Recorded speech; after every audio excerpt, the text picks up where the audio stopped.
ప్రతి ఉగాదికి తెలంగాణ జాగృతి ప్రజా బడ్జెట్ ని ప్రవేశపెడుతుంది. రేపు పొద్దున జాగృతి గవర్నమెంట్లోకి వచ్చిన జాగృతి సంస్థ వాళ్ళు ప్రజా బడ్జెట్ ప్రవేశపెట్టాల్సిందే. దానికోసమే ఇలా మనం నాంది పలుకుతాము. వైద్యానికి సంబంధించి ఇవాళ ప్రతి ఒక్కరం కూడా అరిగోసబడుతున్నాం. వైద్యానికి మనం జాగృతి ప్రజా బడ్జెట్లో 25,000 కోట్లను కేటాయిస్తా ఉన్నాం.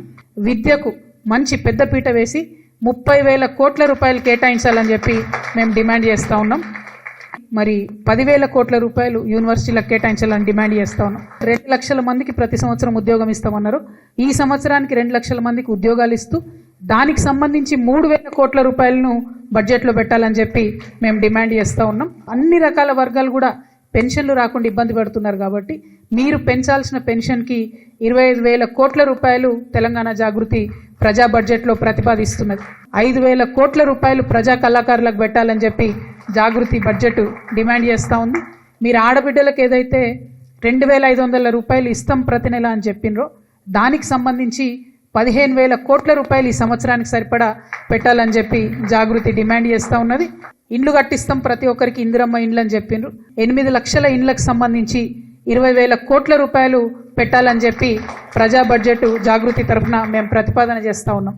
తెలంగాణ ప్రత్యేక రాష్ట్రం రావడానికి మరి కారణభూతులైనటువంటి తెలంగాణ ఉద్యమకారులకు 5,000 కోట్ల రూపాయలు బడ్జెట్లో పెట్టాలని చెప్పి మేము డిమాండ్ చేస్తూ ఉన్నాం.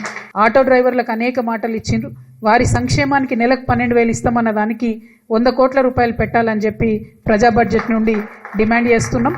స్కూటీలు ఇస్తామని చెప్పి ఆడపిల్లలకి 5,000 కోట్ల రూపాయలు స్కూటీలకు ఇవ్వాలని చెప్పి మేము ప్రవేశపెడతా ఉన్నాం. కౌలు రైతులకు 35,000 కోట్ల రూపాయలు పెట్టాలని చెప్పి మేము డిమాండ్ చేస్తూ ఉన్నాం. రాజీవ్ యువ వికాసం కింద అప్లికేషన్లు పెట్టుకోమని చెప్పారు. 16 లక్షల మంది ఎస్సీ, ఎస్టీ, బీసీ, మైనారిటీకి సంబంధించినటువంటి ఆడపిల్లలు, మగపిల్లలు అందరూ కూడా అప్లికేషన్లు పెట్టుకున్నారు. ఈ 16 లక్షల మందికి బెనిఫిట్ కావాలంటే 5,000 కోట్ల రూపాయలు మేము ప్రజా బడ్జెట్లో ప్రతిపాదన చేస్తూ ఉన్నాం. మా బీసీ బిడ్డలకు సంబంధించి 20,000 కోట్ల రూపాయలు పెడతామని మీరు మాట ఇచ్చిండ్రు. ఆ 20,000 కోట్ల రూపాయలు పెట్టాలని చెప్పి నేను ప్రతిపాదిస్తూ ఉన్నాను. 18,000 కోట్ల రూపాయలు ఎస్సీస్కి సంబంధించి బడ్జెట్ ప్రవేశపెట్టాలని ఈ ప్రభుత్వాన్ని మేము డిమాండ్ చేస్తూ ఉన్నాం. అట్లానే ఎస్టీస్కి, ఆదివాసీలకు, బంజారాలకు కలిపి వారికి హక్కుభుక్తంగా రావాల్సిన 10,000 కోట్ల రూపాయలని కూడా ఈ సంవత్సరం బడ్జెట్లో పెట్టాలని చెప్పి మేము డిమాండ్ చేస్తూ ఉన్నాం. బ్రాహ్మణ పరిషత్ను కూడా మీరు ఇగ్నోర్ చేయకుండా తప్పకుండా 1,000 కోట్ల రూపాయలు బ్రాహ్మణుల వెల్ఫేర్ కోసం కూడా పెట్టాలి. అన్ని సెక్టర్స్ మీరు ఇగ్నోర్ చేయకుండా బడ్జెట్ ప్రవేశపెట్టాలని చెప్పి నేను ఈ ప్రభుత్వాన్ని కోరుతా